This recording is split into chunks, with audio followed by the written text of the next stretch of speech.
Hello everyone, good morning সকলকে। আশা করছি তোমরা অনেক ভালো আছো, সুস্থ আছো। আবারও আজকের একটা নতুন ভিডিওতে চলে এসেছি। তো ঠিক আছে দেবো।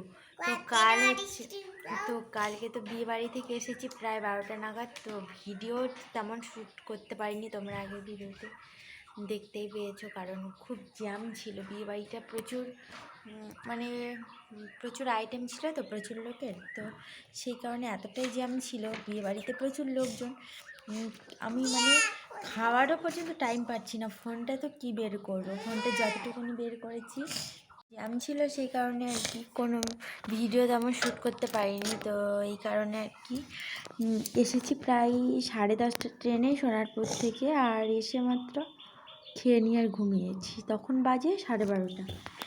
আর আমার মেয়েও তো খুব হয়ে যাচ্ছিলো, ওর তো এমনি শরীরটা খারাপ ছিল। কালকে সারাটা দিন দেখতেই পেয়েছি, ওষুধও খাইয়েছি, কিন্তু আজকে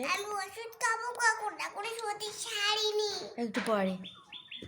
তো চলো এখন লিখছে, তার জন্য শরীরটা এতটা দুর্বল লাগছিল, তো আর পড়াশুনো করাতেও ইচ্ছা হচ্ছিল না। কিন্তু মেয়েকেও তো বলে দিয়েছে স্কুল থেকে যে ওকে বাড়িতে রোজ রোজ প্র্যাকটিস করাতে, ওই জন্য ওকে আজকে প্র্যাকটিস করাচ্ছি। সমস্ত A to Z সব কিছুই দেখতে পাচ্ছ। কে পর্যন্ত এখন সবে কমপ্লিট করলাম, তবে আশা করছি পুরোটা কমপ্লিট করতে পারবো। আর ও প্রথমে লিখতেই চাইছিল না, বলছিল যে আমি লিখতে পারবো না, ভুল হয়ে যাবে, তখন আন্টিগুলো আমাকে মারবে। ও সবসময় ভুলভাল ধারণাগুলো নিয়েই থাকে আর কি, বাচ্চা মানুষ তো। তো চলো এখন ঝটপট করে কাজগুলো সেরে নিই। আর তোমরাও কিন্তু অবশ্যই চ্যানেলটিকে যারা যারা সাবস্ক্রাইব করোনি অবশ্যই সাবস্ক্রাইব করে পাশে থেকো, আর পাশে বেল ওয়াল বাটনটি ক্লিক করে দিও, যাতে সব ভিডিওগুলো তোমাদের আগে চটজলদি তোমাদের কাছে চলে আসে। তো তারপর স্নান করে নিয়ে আর পুজো দিয়ে নিয়েছি। তো চলো এখন বাইরের দিকে যাই। আর প্রচুর গরম লাগছিল, তার জন্য তাড়াতাড়ি স্নান করে নিয়ে আর পুজো দিয়ে দিয়েছি।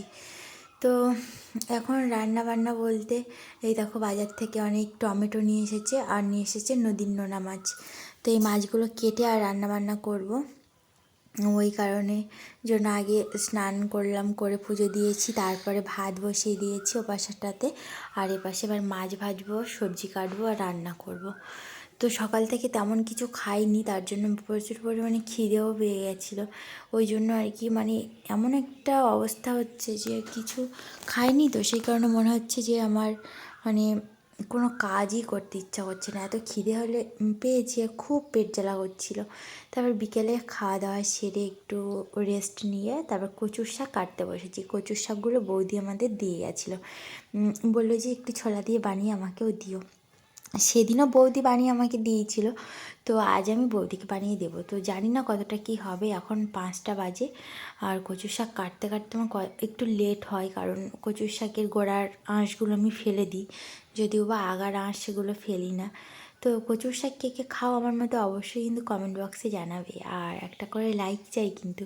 ওপাশে কচুর শাকটা কেটে নিয়ে আমি আবারও রান্নার দিকটাতে চলে এসেছি। দেখো কড়ার মধ্যে চলছে এখন ডিমের অমলেট হচ্ছে। এটা আমরা 3 জন, তো 3 পিস কেটে নেব, নিয়ে তারপর ডিমের আলু দিয়ে ঝোল বানাবো। এখন ঝটপট করে রান্নাটা সেরে নিই। আর ওপাশে চলছে ভাত। ডিমের অমলেটটা একটু বেশিই কড়া রয়েছে। দুটো ডিমই একসাথে ভেজে নিয়েছি, আর নিয়েই মাত্র চলে এসেছি। তো চলো, তো কালকের একটা ধামাকাদার ভিডিও আসছে, তোমরা দেখতে পাবে। আমরা এখন তাড়াতাড়ি করে রান্নাবান্না করে খেয়ে নিয়ে ঘুমাবো, কারণ কাল একটা কাজ রয়েছে স্পেশাল, সেটা সারপ্রাইজ থাক। তো তোমরা দেখতে থাকো। এখানে কচুর শাক রেডি, এবারে আমরা রান্নাটা করে নিই চলো।